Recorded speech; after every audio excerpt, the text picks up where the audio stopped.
Thanks for choosing this free Anfield Index podcast.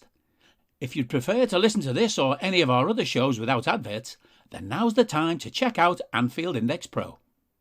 With AI Pro, you can supercharge your entire listening experience.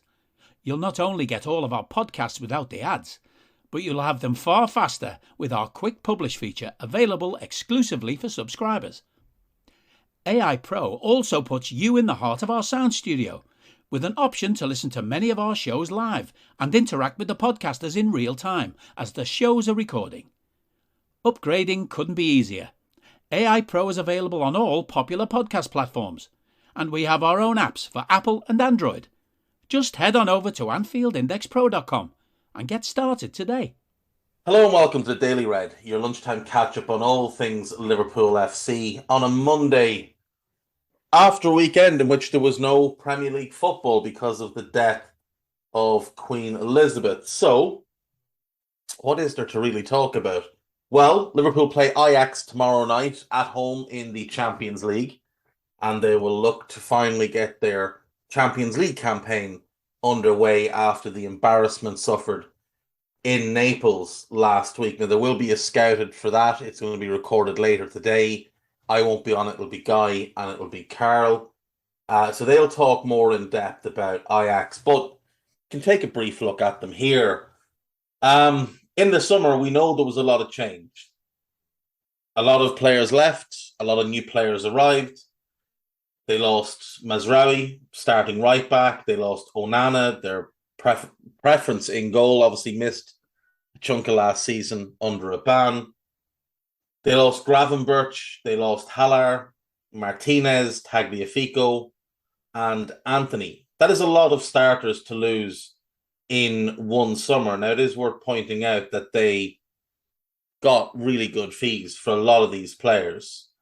They got 57 million euro for Martinez, when originally they were asking for about 39 million euros when it was Arsenal who were interested. They got 95 million euro for Anthony, who's a 40 million euro player. They got a decent fee for Haller. They got a decent fee for Gravenberch, given he had 1 year left in his deal. They lost Mazraoui and Onana for free transfers, which is obviously a blow. But Onana had missed so much of last season that it's probably not as big a deal. They brought in Steven Bergwijn from Spurs. They brought in Owen Wijndal from AZ Alkmaar to replace Tagliafico at left back. In my view, that's probably an upgrade at this point in their respective careers. They brought in Calvin Bassey from Rangers to replace Martinez. If they got him at 20 million, it's a really good price. He's a player with big potential. Francisco Conceição, son of the Porto manager, brought in from Porto for about £4 million. Brian Brobby, brought back to the club from RB Leipzig. It's a bit of a Pogba situation. He was in their academy from when he was a child, left on a Bosman to go to Leipzig, didn't settle there. Within 6 months, he was back at Ajax, got himself in the team and started to score for fun, and has started this season in good stead as well. But they paid 15 million for him, which is a fairly big price. Brought in Jorge Sanchez, the Mexican right back, to replace Mazraoui. He's a good player and should provide a decent level there. And then they brought in Kaplan, the young Turkish centre-back, who I don't know much about, but he's very highly regarded. They also signed Florian Grillitsch on a Bosman from Hoffenheim. Now, he's very good. The only reason he was still available on the 1st of September is that he's had some injury issues that scared clubs away. But for Ajax to get him in for nothing is a really good price, a really good deal for them. They also brought in Lucas Ocampos on loan from Sevilla, which is a really good get because he's a good player and I think he'll do very well in the Eredivisie. So you look at their squad and it is pretty strong. There's some very good players there. Now, I would have doubts over their goalkeeping situation. Stecklenburg, for me, is many years past being a good goalkeeper. They do have Jay Gorter, who they're very excited about, young Dutch keeper. And then Pasveer is the kind of third choice keeper. He's, I think, 38, 39, so probably won't play much this season. In defense, they have Bassi. They have Jurien Timber, who's excellent. He's who United originally wanted, but Ajax held on to him. They have Windal now at left back, and obviously Sanchez at right back. So that's pretty strong. Other defensive options: Kaplan, David Wrench, Daley Blind. He will probably start, given that he's the vice captain of the club. Yuri Bass, Yuri Rieger, Lisandro Magellan, who's an Argentinian centre back who's been there a while, but he's had 3 or 4 loans. He hasn't really worked out for them. And then Keith Perry, who at one point was expected to be an automatic starter for Ajax, but it hasn't worked since he joined the club. He hasn't settled properly, hasn't shown anything. Talented player, no doubt. I think he probably will end up playing for the US men's national team, having been born in Boston. But I think he probably needs to move on from Ajax for the good of his career. There's a lot of good midfield options. Edson Alvarez will probably play as the holding midfielder if he's fit. He's very, very good. You've got Davy Klaassen, who he's fairly average. If we're all going to be honest about this, he's fairly average. They've got Kenneth Taylor, who I really like, who sounds like he should be English, but is actually Dutch, born in Alkmaar. You've got Mohamed Kudus. Now, he's a midfielder who can also play in the front three and played as a false 9 in recent weeks. They've got Grilic, like I mentioned. So not a ton of options, but the ones they have are all good options. And then in terms of forwards, they've got Bergwijn, they've got Brobbey, they've got Dusan Tadic, who has been excellent since going back there from Southampton. They've got Ocampos, they've got Lorenzo Luca, who's a young Italian in on loan. They've got Steven Berghuis, who he's just one of those who's had a great Eredivisie career, but had his one move outside, went to Watford back in 2015. It just didn't work for him. He had a long time at Feyenoord where he was very good and made the move to Ajax a year ago. And then Conceição, who's talented but inconsistent, like most young players, and probably a little bit too egotistical for his own good. Now, that's a trait that he shares with his dad, who, when he was a player, was very much his own biggest fan. He was a better player than the son is, but not quite as good as he believed he was himself. So they're going to be tough. They are going to be tough. They've started this season in pretty spectacular form. And if we look at their Eredivisie results, first game out, they beat Fortuna Sittard 3-2 away from home. Then they beat Groningen 6-1 at home. Then they went to Sparta Rotterdam 1-0. They beat Utrecht 2-0 in Utrecht. Then they beat Cambuur 4-0 at the Johan Cruyff Arena. Then they beat Heerenveen 5-0 at the Johan Cruyff Arena. And obviously, in between those 4-0 and 5-0, they did wallop Rangers 4-0 in the first game of their Champions League campaign.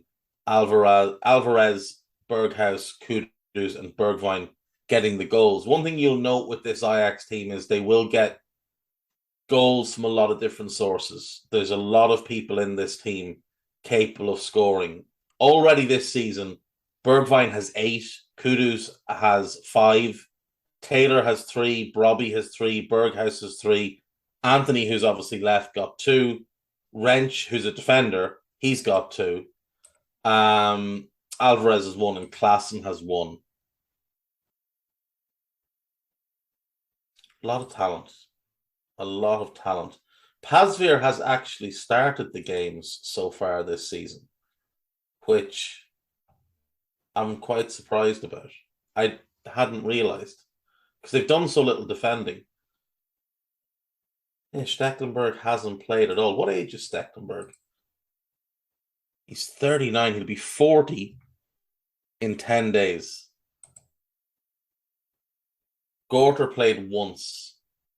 I'm stunned. Their starting goalkeeper is 38-year-old Remco Pasveer, who, with the greatest respect, is largely a career journeyman, whose only previous spell at a top club was 3 years at PSV, where he played 18 games across 3 seasons.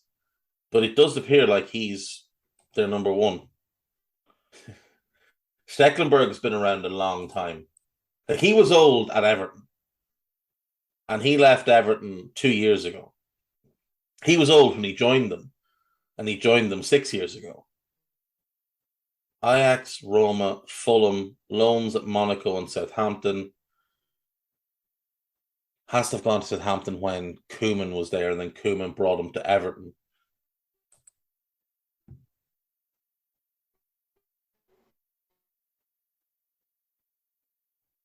They should be fun. They should be fun to watch. I don't know that they'll be fun to play against because, well, we're not playing well at all. And that's obviously an item of concern. Our midfield has no balance. We're missing something. We're missing something in midfield. Thiago likely solves most of the problems, but I still think that defensively we're a little bit weaker than I'd like us to be in midfield. Henderson won't play. Kanate won't play. Carvalho should be back. Curtis Jones still out. He came back, trained, got injured again, and now we don't know. Ox, they don't know when he's back. Kelleher, it looked like he was going to be back by now, but still no update there. Naby Keita has a mystery injury. And Calvin Ramsey, God knows. He still hasn't trained properly with the first team. We bought him months ago now. So, not his fault at all, obviously, but you'd hope that that gets resolved quite soon, whatever that injury issue is. Main Liverpool sites. Liverpool versus Ajax to go ahead as planned after club confirmation, says This Is Anfield. Rangers Napoli fixture changes to impact Liverpool's Champions League group. What?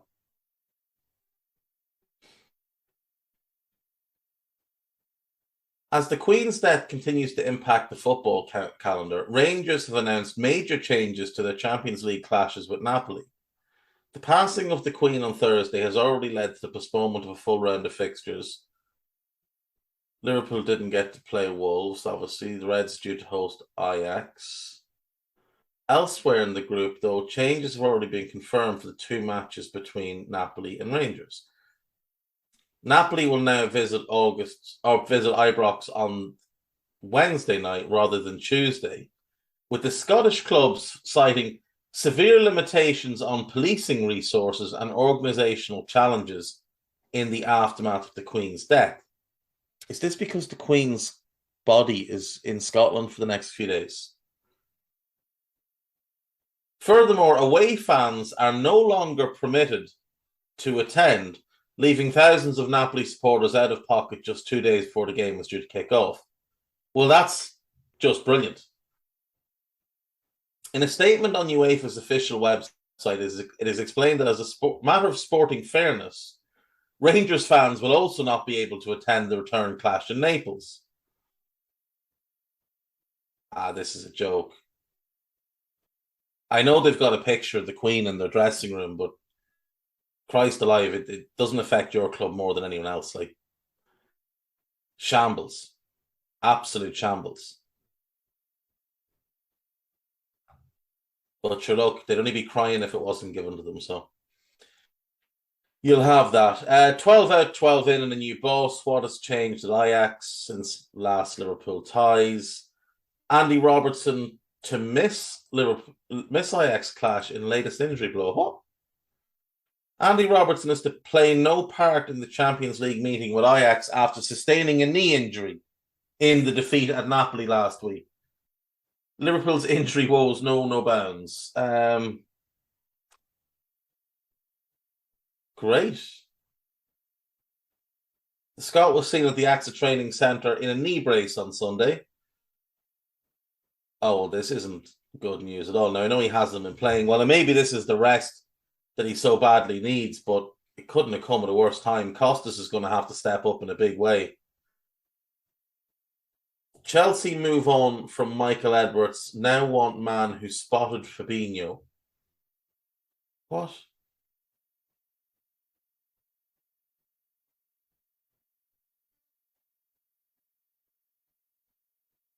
It is now reported that Luis Campos is Chelsea's primary target, with talks having already taken place with the Paris Saint-Germain football advisor.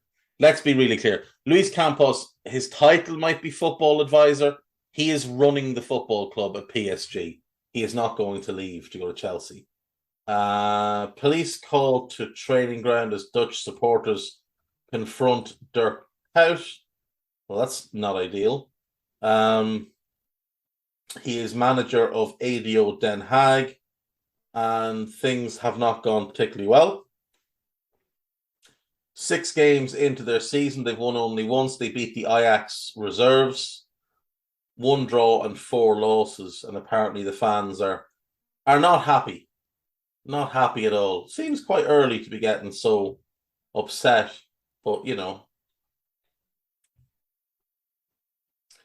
Liverpool coach aiming to follow Steven Gerrard and Steve Cooper in new role. It's Jay Spearing, who looks like someone gave him a bad spray tan. Divock Origi criticised his worst signing after injury hit start. Yeah, some idiot journalist claimed he'd been the worst signing in Serie A so far this season. Such absolute nonsense. It's the same nonsense that has stupid aggregator accounts on Twitter tweeting out quotes from some garbage article in some crap Spanish newspaper by some journalist with no credibility that people at Liverpool couldn't believe how bad Darwin was in training, that he's already viewed internally as the worst signing of the Klopp era, that Klopp had the chance to sign Lewandowski and Son and Richarlison and turned it all down. Like, it's such garbage. It's such garbage. And by constantly putting this nonsense out, these aggregator accounts are giving it the clicks that the morons who made it up want. Let's be honest about this. We were tracking Darwin long before we played Benfica. Long before we played Benfica. We were tracking him when he was still back in Uruguay. The reason we know the analytics love Darwin is because Brighton, whose entire recruitment model is built around analytics like ours, went all in on him 2 years ago. But Benfica outbid them. So this idea that it would be Klopp only and the analysts wouldn't be in favour is garbage. Then let's look at the other names. Lewandowski is 34. He costs 40 million and he's on about 300 grand a week. We wouldn't give that kind of contract out. We wouldn't buy a player of that age for that fee. We wouldn't buy a player of that age for no fee. Son is 30. He's likely worth somewhere in the region of about 100 million. He's just signed a new deal at Spurs. He wasn't available, so the idea that we were offered him is garbage. And also, we wouldn't pay that kind of fee for that age of player, no matter how good they are. We have signed one player in that age group for real money since Klopp took over, and that was Thiago. And even then, it was 25 million paid in 5 million installments. And Richarlison. Like, seriously. 1, Everton wouldn't sell him to us. 2, why would we want him? And 3, he's just not that good. He would absolutely fail the dickhead test, and he's not that good. He's a good player, but he's not a 60 million or 70 million pound player. Not for us. He'd have been a squad player. Darwin's a starter. Absolute nonsense and drivel that these people come out with. All journalism today is clickbait. All of it. Years ago, there were three sites that basically made their money from clickbait. One was Caught Offside, one was Tribal Football, and the other was Goal.com. Now, Goal made a conscious decision to actually create real content about 6-7 years ago. But Caught Offside and Tribal Football, they're still garbage. I actually don't even know if Tribal Football is still around. But Caught Offside is still a garbage website. That's pure clickbait. Same as that 90minute.com nonsense. But now the Mirror, all of the Reach PLC outlets are like that. The Mail obviously has always been a bit clickbaity, but it's gotten worse and worse in recent years. And even the Times, the Guardian, the Independent, and the Telegraph at times go the clickbait route.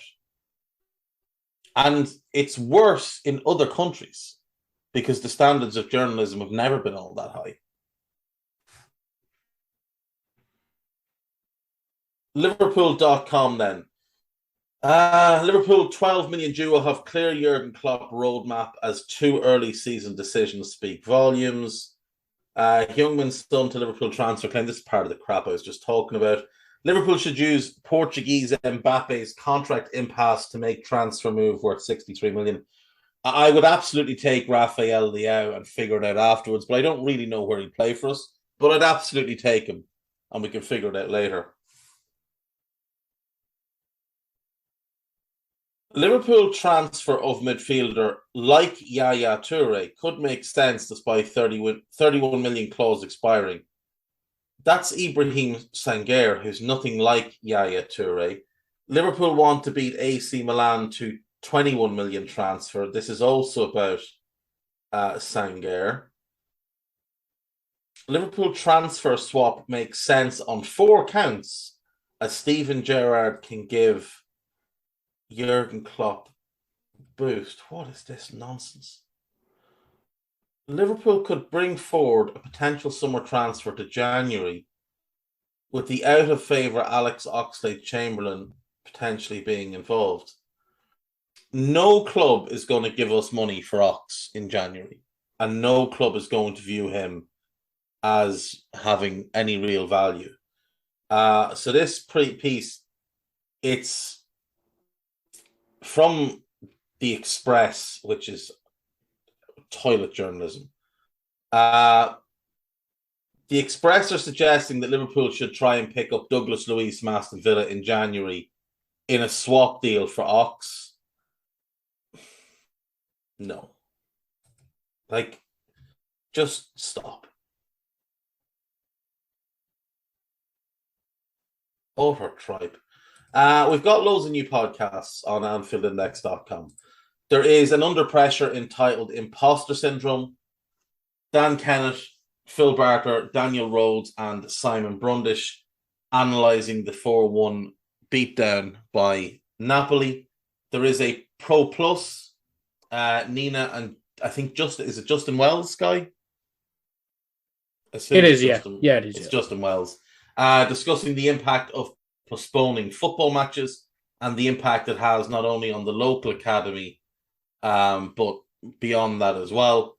There is a new Minefield, which is always unbelievable, always unbelievably good. So make sure you listen to Alan and Andrew on that one.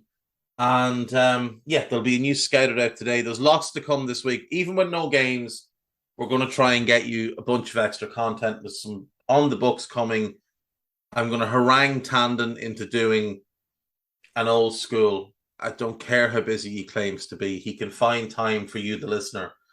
And there'll be this every day. Next Monday, I won't be here because I've got a follow-up. But there'll be content every day. We'll find something for the weekend as well. If there's no game, we'll do a Raw Retro. And we're going to do that through the international break as well. And there'll be Moby on the spot. There'll be plenty to keep you occupied. So that'll do me for today, folks. I'll see you tomorrow. Take care of yourselves. Bye-bye. We hope you enjoyed listening to this Anfield Index show. Please be sure to subscribe to our channel so future podcasts find their way to your device automatically. There's nothing quite like fan engagement, and we'd love to know what you think of anything discussed on this show. The best way to get in touch is over on our free Discord community, where both podcasters and listeners debate the hottest LFC topics 24/7.